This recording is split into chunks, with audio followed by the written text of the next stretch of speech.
الحمدللہ رب العالمین نحمدہ ونصلی علی رسولہ الکریم اما بعد فاعوذ باللہ من الشیطان الرجیم بسم اللہ الرحمن الرحیم ان الذین قالوا ربنا اللہ ثم استقاموا تتنزل علیہم الملائکۃ اللہ تخافوا ولا تحزنوا وابشروا بالجنۃ التی کنتم توعدون صدق اللہ العلی العظیم ان اللہ ملائکتہ یصلون علی النبی یا ایھا الذین آمنوا صلوا علیہ وسلموا تسلیما اللہم صلی علی سیدنا مولانا محمد وعلی آل سیدنا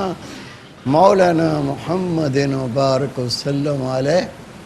میرے عزیز دوستو، واجب احترام بزرگوں، انتہائی پیارے بیٹوں، میری پیاری ماؤں، بہنوں، بیٹیوں، عاجز ناچیز پر تقصیر گناہگار بندے نے آپ کے سامنے اللہ تعالیٰ کے پاک کلام میں سے ایک حصہ تلاوت کرنے کا شرف حاصل کیا۔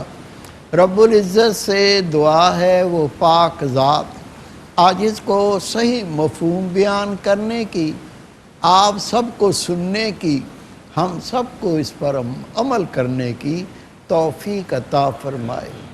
اللہ کا پاک کلام ہے، ان الذین قالوا ربنا اللہ، بے شک وہ لوگ جنہوں نے اللہ کو پکارا، جو اللہ پر ایمان لائے، ثم استقاموا، پھر استقامت اختیار کی، پھر اللہ کے دین میں پکے ہو گئے، تتنزل علیہ الملائکۃ، اللہ نازل کرتا ان پر اپنے ملائکہ، اللہ نازل کرتا ان پر فرشتے، تتنزل علیہ الملائکۃ اللہ تخافوا ولا تحزنوا،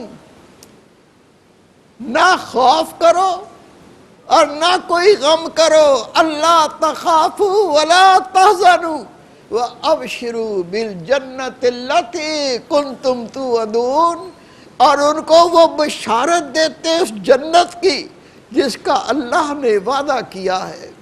میرے بھائی، میرے بیٹے، اس قرآن پاک کی آیت کریمہ میں اللہ نے ان کی شان بیان کی ہے جو لوگ اللہ پر ایمان لاتے ہیں اور پھر ایمان لانے کے بعد ڈاواڈول نہیں ہوتے، متزلزل نہیں ہوتے، جب اللہ پر ایمان لے آئے پھر پختہ ہو جاتے ہیں، جو اللہ اس کے رسول کے احکامات ہیں اس پر پختہ طور پر کاربند ہو جاتے ہیں۔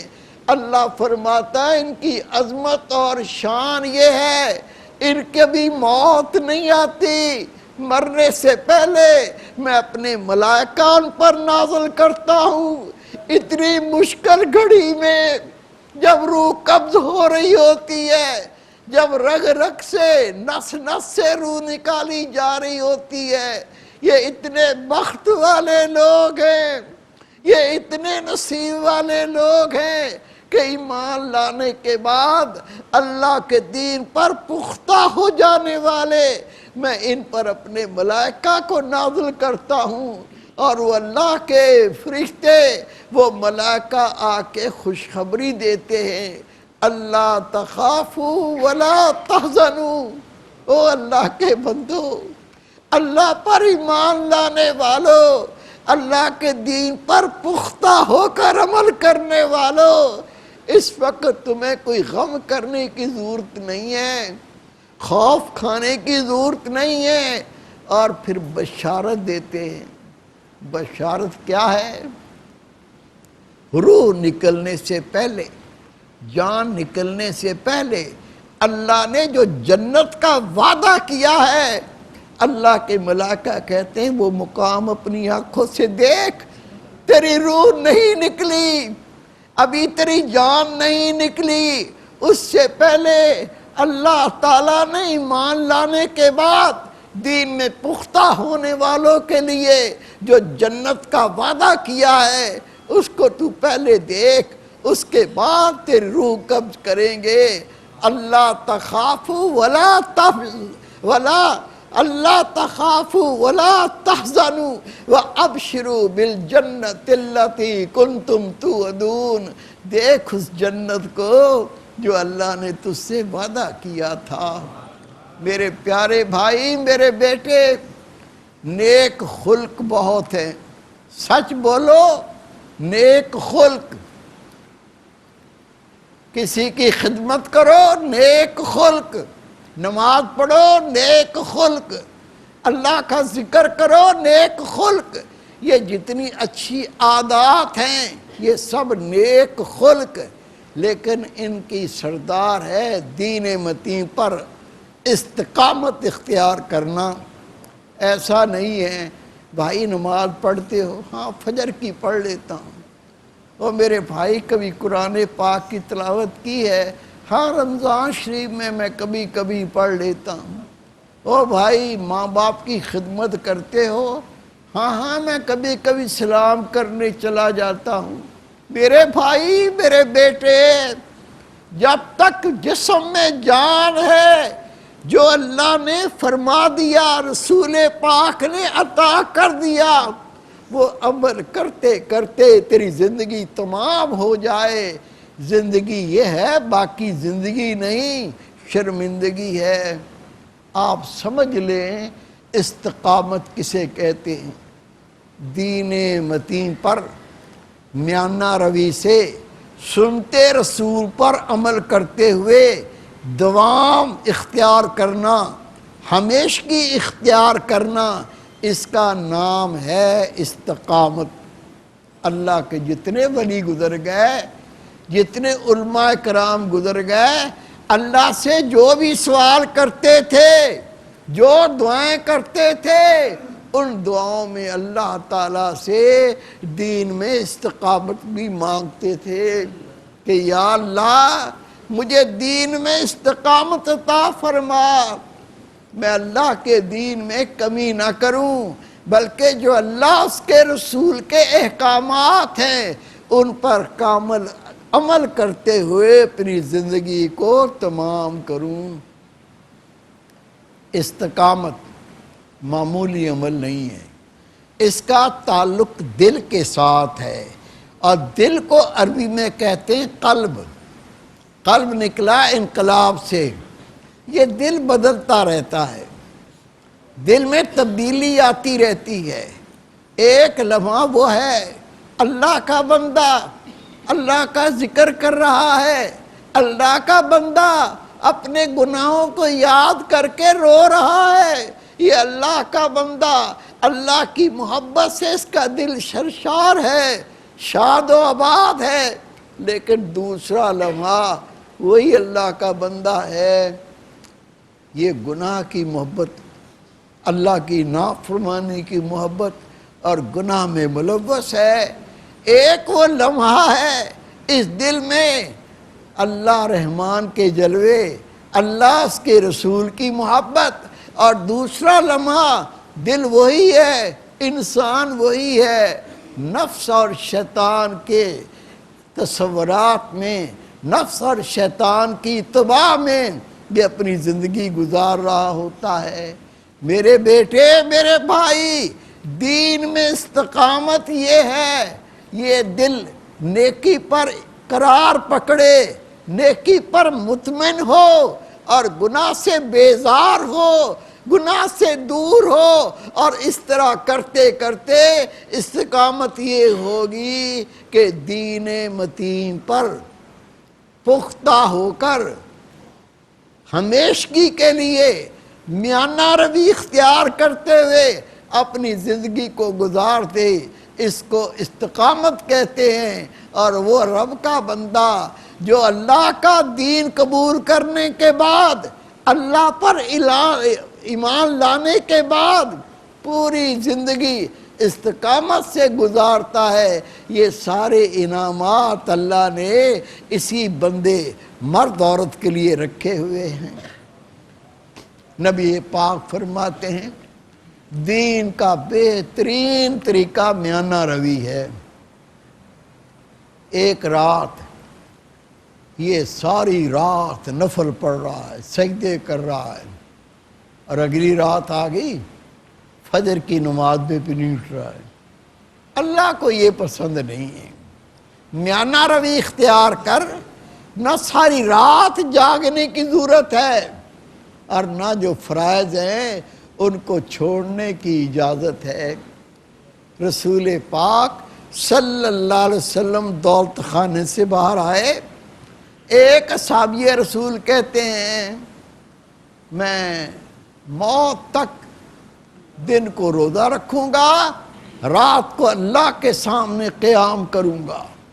دوسرے صحابی رسول کہتے ہیں میں آخری لمحات تک اپنی بیوی کے پاس نہیں جاؤں گا۔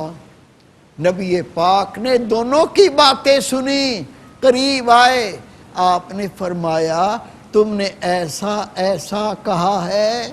عرض کی یا رسول اللہ ہم نے کہا ہے۔ نبی پاک نے فرمایا میں تم سب سے زیادہ اللہ سے ڈرتا ہوں، میں رات کو سوتا بھی ہوں، اللہ کی نماز بھی پڑھتا ہوں، میں افطار بھی کرتا ہوں، میں روزہ بھی رکھتا ہوں، میں نے شادی بھی کی ہے، اور جو میری سنت پر عمل نہیں کرتا لیسا منی، وہ مجھ میں سے نہیں ہے۔ کیا معلوم چلا دین میں استقامت کیسے ہوگی؟